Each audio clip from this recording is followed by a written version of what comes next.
તો કેમ છો મિત્રો? જય ઠાકર.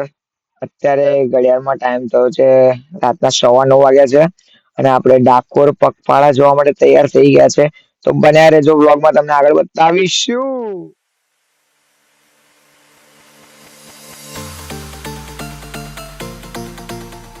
તો ફાઇનલી મિત્રો આપણે ડાકોર પગપાળા જવા નીકળી ગયા છીએ. બસ હવે ડાકોરના ઠાકોર આપણને સારા એવા દર્શન આપે અને કોઈને પણ વચ્ચે રસ્તામાં કંઈ તકલીફ ના પડે, બસ એવા આશીર્વાદ આપજો તો બધા શાંતિપૂર્વક પહોંચી જઈએ. તો જય ડાકર, બન્યા રહેજો બ્લોગમાં. ભાઈ એકવાર રાજા રણછોડના જય નાથ તો બોલાવો લે.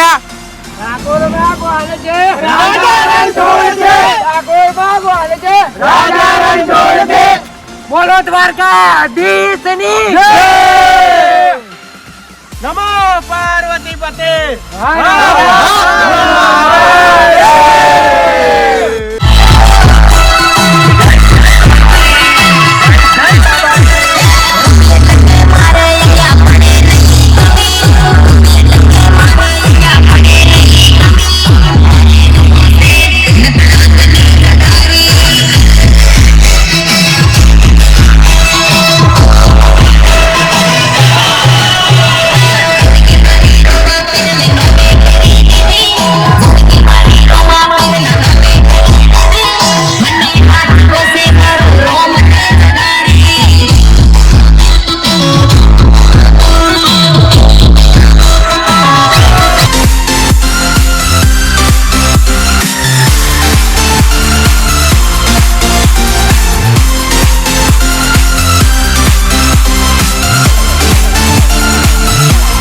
ટાઈમ થયો છે 1 વાગ્યો છે અને આપણે અત્યારે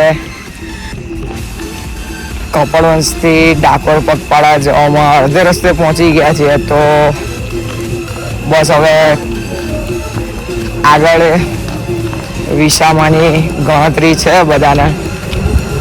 બસ મિત્રો અમે વિસામાં બેસીશું અને આરામ કરીશું થોડોક. શું કેવું? તો આગળ બન્યા રહેજો બ્લોગમાં. તો મિત્રો આપણે પહોંચી ગયા હતા મારા પરમ સ્નેહી મિત્રોના સેવા કેમ્પે, જ્યાં આગળ પદયાત્રીઓને જે સેવા આપી રહ્યા છે તમને મુલાકાત કરાવીએ. જય રણછોડ. આજે અમે રામદેવ યુવક મંડળ ગોપાલપુરા કપડવંજ બધા ભાઈઓ ભેગા થઈને એક મિત્ર મંડળ બનાવ્યું અને પદયાત્રીઓ જે જતા હતા એમના માટે સેવા કેમ્પ રાખ્યો. એમાં સોડા છે, પાણીની બોટલ છે અને ભજીયા છે, એવું બધું આયોજન રાખ્યું છે. અને બધા પદયાત્રાઓને શુભકામના કે બધા સારી રીતે જાય અને એમની યાત્રા સફળ રહે.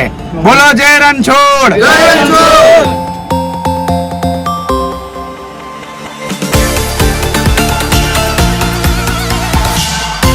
ફાઇનલી આપણે ડાકોર કાનોડાના ધામમાં પહોંચી ગયા છીએ.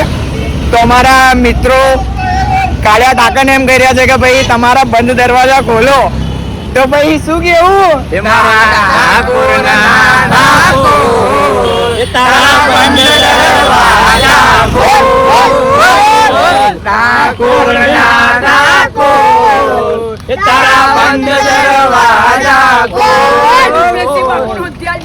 રણછોડ. માકડ ચોર તારો ગલીએ ગલીએ ચોર. ઠાકોરના ઠાકોર તારા બંધ દરવાજા ખોલ. બન્યા રહેજો વ્લોગમાં, મને લાગી કરાવીશું તમને દર્શન.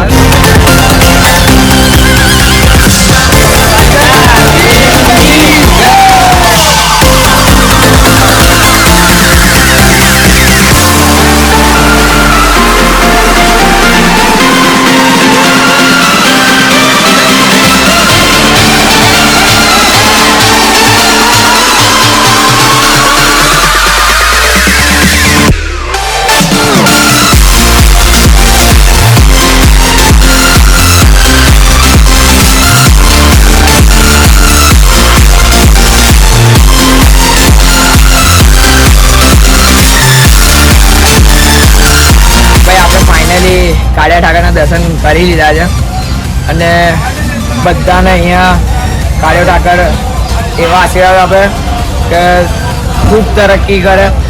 અને ભાઈ બધાને અત્યારે હવે તમે જોઈ જ શકો છો કે હોળી અહીંયા રમી જ લીધી છે. તો હવે આ બ્લોગનો વિરામ લઈએ છીએ. ફરી મળીએ નવા બ્લોગમાં. બોલો જય રણછોડ.